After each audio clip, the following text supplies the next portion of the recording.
Mumbai greeted me with the smell of dampness, the hot air, and the strange feeling that I had already been here, even though it was my first time setting foot on Indian soil. I had come from New York, and to be honest, I had escaped. I had escaped my world, my memories, him. But as it turned out, you can't escape yourself. I rented a small apartment on the third floor of an old building in Kolaba. The light from a billboard streamed in through the window, and at night, orange shadows danced on the walls. The space was foreign, but I tried to make it my own. A few photos from home, an old sweater I had once fallen asleep in on the couch next to him. The first evening of rain forced me to stay home. The drops hit the window so loudly that I turned off the music. It seemed to me that the city was speaking to me in a language I was still learning. I sat on the windowsill with a cup of fresh ginger tea and watched the water pour down from the sky, washing away dust, sins, and perhaps my guilt. And I remembered how in New York he made me coffee every morning, always black, without sugar. He said I was too sweet anyway. And now, nothing. The empty space between us was measured by oceans, silence, and unsent letters. In India, I learned to walk slowly. In New York, we are always in a hurry somewhere. And in this hurry, we lose not only keys, umbrellas, people, but also ourselves. Here, everything is different. No one is indignant if you just stand and watch passersby cross the street, carrying carpets, fruit, or other people's stories on their heads. I started writing in my diary. At first, just thoughts, fragments, phrases, some emotional fragments. But then I noticed how my pain began to grow into words, and words turned into life. I wrote about the woman in the yellow sari who sold me mangoes every day and joked that I should marry her son. About the boy with the camera who sat on the same bench every day and took pictures of pigeons. About the old man in the spice shop who always asked if I missed anyone. I wasn't telling the truth, but I wasn't lying either. I really missed. And how? I remembered his shirt that smelled of bergamot and the morning news. I remembered how he read Kerouac aloud to me and put coffee on the windowsill just when I wanted to wake up. All those little things that seemed eternal to me disappeared, and I was left alone with questions. Why do people say goodbye incorrectly? Why do they disappear when the heart still holds their hand? Mumbai taught me to be silent. In New York, I filled the pauses with words, sometimes useless, sometimes sincere, but always hasty. There, the silence scared me, like a mirror I didn't want to look into. And here, it became my friend. My window overlooks a noisy street, but inside, there is silence, and it no longer cuts, it doesn't press. In it, I began to truly listen to myself for the first time. In the morning, I would sit with tea, watch children play cricket, young women hang laundry on rooftops, men in business suits tried to walk through puddles without getting their shoes wet. I caught myself wanting to live not in memories, but in these scenes, in something real, not written by me in advance. One day, I didn't look at his photo. I just didn't open the drawer where it was. And only in the evening did I realize I had lived a whole day without him in my head. This is not a victory. This is not a betrayal of feelings. This is the beginning of something else. I had an old notebook bought at the very first kiosk near the Black Stone on Marine Drive. The paper had turned a little yellow, the edges were curled from moisture, but it became my diary, my refuge. On its pages, I wrote letters to you. Each one began the same way. Hello, I'm inventing again how we could be together if... And then the options continued. If we lived in the same city, if you stayed, if I wasn't scared, if you managed to forgive. But one evening, I simply wrote, Hello, today I'm not thinking about us. Today I'm thinking about myself. It was like a cut, a small one, but a deep one. Because admitting that I was starting to forget you meant that I was changing too. I didn't know whether to be happy about it or cry, so I just closed my eyes, sat on the floor with a cup of tea, and let my heart not grieve, at least for the night. In Mumbai, rain is not just weather. It's an event. It's music. It's a pause. It's an excuse. In the evening, as the sky prepared for a thunderstorm, I sat under the canopy of a small cafe on Narman Point. Next to a pot of hot masala chai was my book, open but unread. I watched the drops fall on the pavement, people run away under umbrellas, some laughing, some cursing, and some just standing there soaking wet, as if it were a purification. I remembered how you once said, "The silence between words is also a conversation." Now I understood that the silence between drops is something more than it seems. It is waiting. It is peace. It is forgiveness. I don't know when exactly I stopped waiting for your message. Maybe the moment I forgot the password to the shared playlist, or the first time I didn't remember you walking past the bookstore. I haven't erased you from my memory, no. I've just learned to carry you like a star, not a wound. The next morning, I woke up to the sound of bells. Mumbai has a strange ability to wake you up not with noise, but with rhythm. It's as if the city breathes alongside you, not around you. I pulled my hair into a messy bun, threw on a light shirt, and headed out. I had no plan. I just wanted to go. My feet led me to the market on Chor Bazaar Road. There was always a mix of voices, spices, old radios, books, faces, and the smell of stories. I stopped by an elderly man selling old cameras. One of them looked like the one we used on our trip to Nashville. I even asked the price, just to hear how the thing sounded in the present. A couple stood nearby. They were arguing about something trivial. She wanted coffee, he wanted coconut water. But I saw in their gestures the same passion that had once been between us. Once I would have looked away painfully. Now I smiled. They were still at the beginning, and I was already past the middle. I don't need to repeat the same scenes anymore. That evening, I returned home later than planned. The lights in the apartment were dimmed. I always left them that way so I wouldn't return to complete darkness. There was still his aftershave balm in the bathtub. Not because I couldn't throw it away, but because I wasn't ready to tell this part of myself, we are everything. I turned on the old tape recorder I had bought at the market a few days ago. It had a cassette stuck in it with something Indian, a woman singing in a voice full of pain, as if she had a desert inside. And in that moment, sitting on the floor, leaning against the cold wall, I allowed myself to do what I had feared since the beginning of the breakup. I burst into tears. Without restraint, without aesthetics, without an internal camera to record this scene.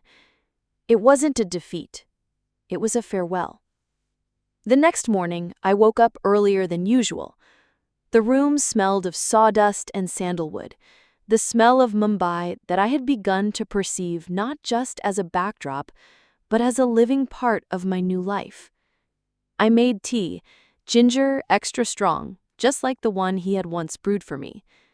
And when I brought the cup to my lips, for the first time, I felt that he was no longer missing in the air, but only in my memory. I opened my laptop. The blank page no longer scared me. For the first time, I wasn't starting with what we had lost. I was starting with who I had become. I wrote, without stopping, until the sun changed its angle and the city outside the window became soft gold. The bookstore on the corner, where I went to hide from the heat, smelled of old paper, cheap coffee, and other people's stories. I wandered aimlessly between the shelves until I accidentally bumped into a guy in a white shirt with my elbow. "Oh, sorry," I said automatically, and our eyes met. He smiled.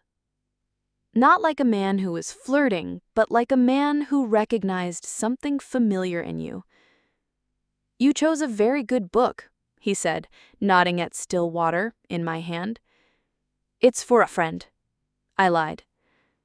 Sometimes we buy the best books thinking someone else is reading them. I was struck by his tone, calm, undemanding, unpressured, as if he didn't want anything from me. Not a phone number, not a continuation of the conversation. Just being there. Just a moment.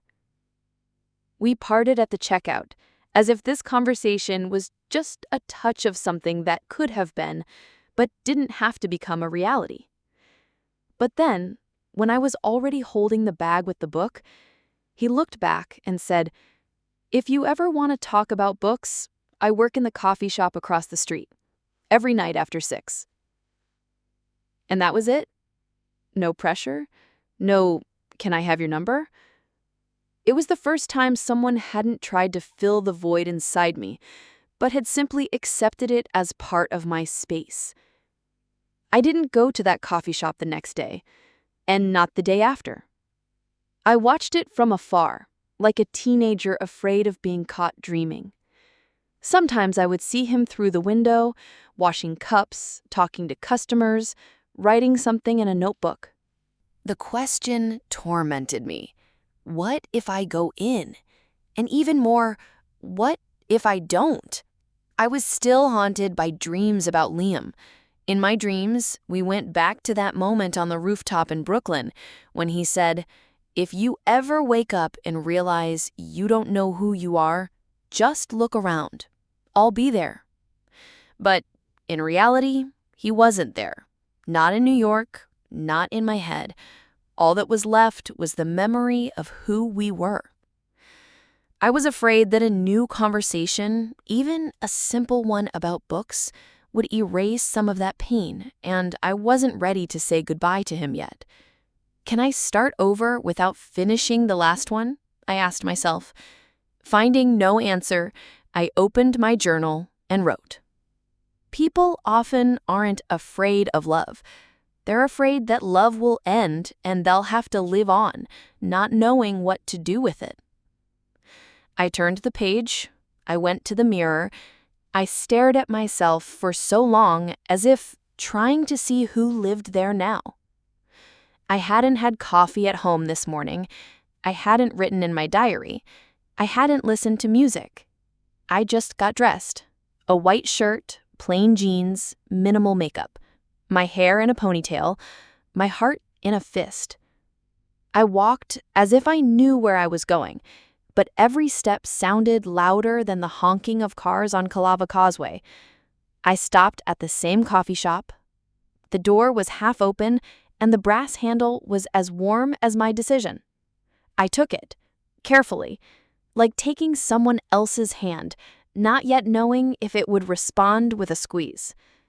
Inside, it smelled of cinnamon, toast, and something else, new. Maybe peace. He was standing by the bookshelf. My fingers slid over the roots as my eyes searched. I took a step, then another, and then she said, "If you're looking for the catcher in the rye, you've got it in your hands." It wasn't true, but I've always believed in the power of the first sentence. He turned. His gaze was warm, surprised. "And I thought it was a book you only read in high school." Maybe, but sometimes things that seem childish save us in the adult world. Pause. Smile. He put the book on the shelf. "Coffee?" I nodded. He led me to a small table by the window, the same one where I used to read. Sitting across from him for the first time in a long time, I felt, this moment is not like the past. It's new, real, quiet as a breath. We sat in silence, but it was a different kind of silence. Not the kind that constricts the throat, but the kind that lets you breathe.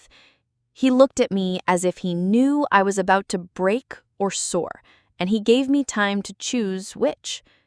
I once imagined what it would be like to sit with someone and not feel the need to prove anything. I said, holding my cup in both hands as if searching for an answer in it. And what did you imagine? That it would be a rarity, almost a mirage. And now? I inhaled the aroma of spices, feeling a peace somewhere deep within me. Now, it seems like I'm not just sitting in a coffee shop. I'm coming back to myself. His eyes softened. I often think that life is not a list of events. It's a list of moments when we were honest with ourselves. We left the coffee shop together. Mumbai breathed slowly, like after a rain. A saxophone was playing somewhere. The smell of spicy tea enveloped passers-by. And I walked beside him and no longer thought about how it would all end. I simply lived. For the first time, not in my imagination, but in reality. We continued to meet, not on schedule, not by arrangement, but the way old songs appear in a playlist, suddenly, but on time. Sometimes they were short walks along the seashore. He spoke little, but always aptly. I told him about things I had never told anyone, about fears, about nighttime awakenings, about my mother, who taught me not to trust strangers, and then disappeared for years on end, alone. Maybe we're not here by chance, he once said, as we stood at the entrance to an old bookstore. Are you talking about Mumbai? I'm talking about this moment, about you and me, about this street where we both decided to stop for coffee today, and at this very hour. I didn't know how to answer, so I smiled, because it was probably the first truth I had heard in a long time.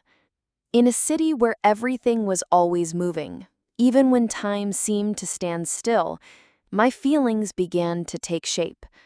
Not a sketch, not a fantasy, but something real, with the smell of spices, the taste of salt air, and the sound of his voice next to me. But I was afraid. I was afraid that he was just Mumbai in human form, foreign, captivating, and temporary.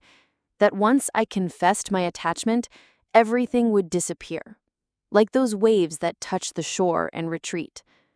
One evening, as the city slowly sank into the neon glow, we sat on the terrace of an old building. It was quiet. Even the air seemed afraid to breathe. "If I stay," he whispered, not looking at me, "will you hide in your letters again?"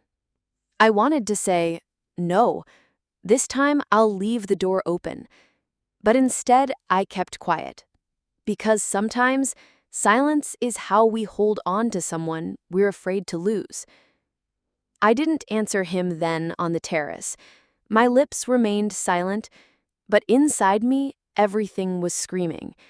And when he kissed my forehead, gently, almost apologetically, I felt my heart take a step back, hiding as it always did.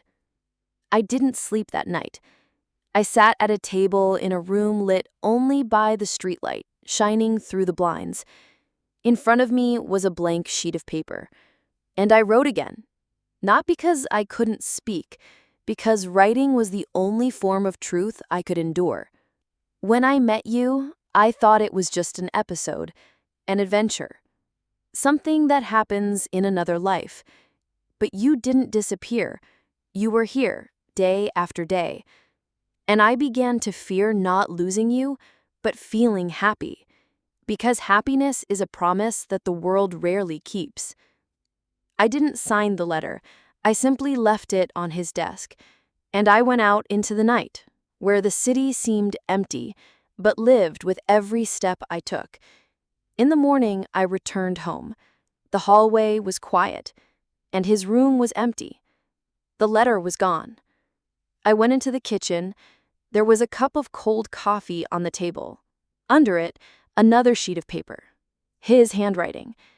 For the first time, I saw him write something not about the script, not about the movie, but about us. I don't know if I read every word correctly, but I know for sure I felt you. If you're scared, I will wait. If you're hurt, I will heal you with whatever I can. But please don't disappear. I don't want to play in a movie without you." I reread these lines 5 times. I didn't cry, but something inside me cracked, not like pain, but like a defense that I couldn't stand anymore.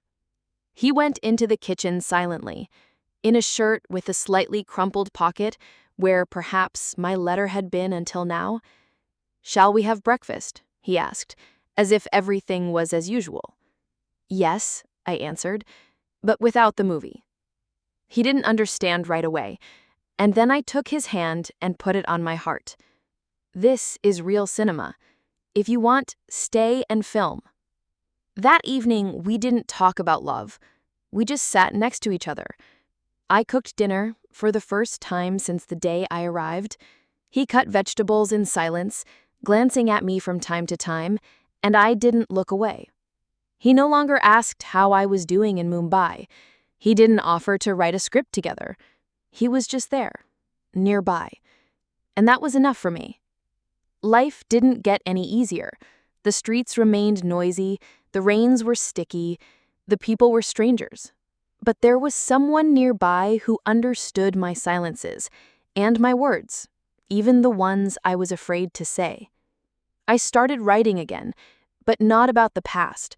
I wrote about the present, about us, about this simple kitchen table where the morning coffee smells a little bit of cardamom, a little bit of habit. About tram stops where we are silent, holding hands. About evenings when the light from the TV falls on our faces, but we look more at each other than at the screen. Life became a movie, without a script, without rehearsals, without cakes. And for the first time in a long time, I was not afraid to forget, because I knew everything real remains. Weeks passed. I began to navigate this city again, not by maps, but by smells, sounds, and even by the looks of passers-by. The street near the house smelled of tea with ginger.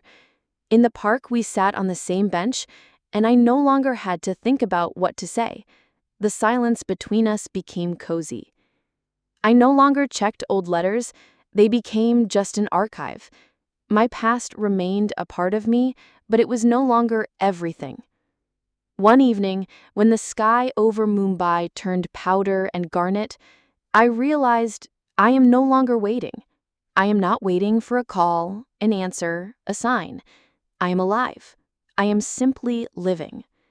Simone stood on the balcony, facing the wind, with a cup of tea. And when he turned to me, simply, without any pathos, I felt the world stop for a second, and that was enough. "Emma," he said quietly, "do you have a minute?" I nodded. "I have a story. Can I tell you?" I smiled. "If it is about love, I already know the ending. What if this is just the beginning?"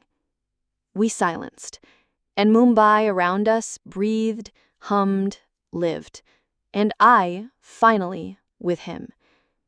I used to think that true love was a storm, something that throws you up, breaks you, knocks you off your feet. But now I know it is like a quiet river. It comes not loudly, it stays. I no longer count the days since Simone and I have been together. We are not perfect. Sometimes I get angry, he's silent. We fight over stupid things. But every morning I wake up and know he is my home. Not New York, not Mumbai, and him. We don't have a big story with spectacular shots, but there are moments, small, everyday, real. Like when he makes me tea just the way I like it, or when I put a note in his pocket with one word, forever. I no longer look for myself in other people's eyes. I've found myself in my heart, in my own decision to be happy. Not tomorrow, not when everything works out, but now. Because memory does not repeat itself, it heals. And if you ever get lost in the streets of a big city, remember, sometimes to find love, You have to lose everything, and then start over, and love not someone else, but yourself, and then the whole world.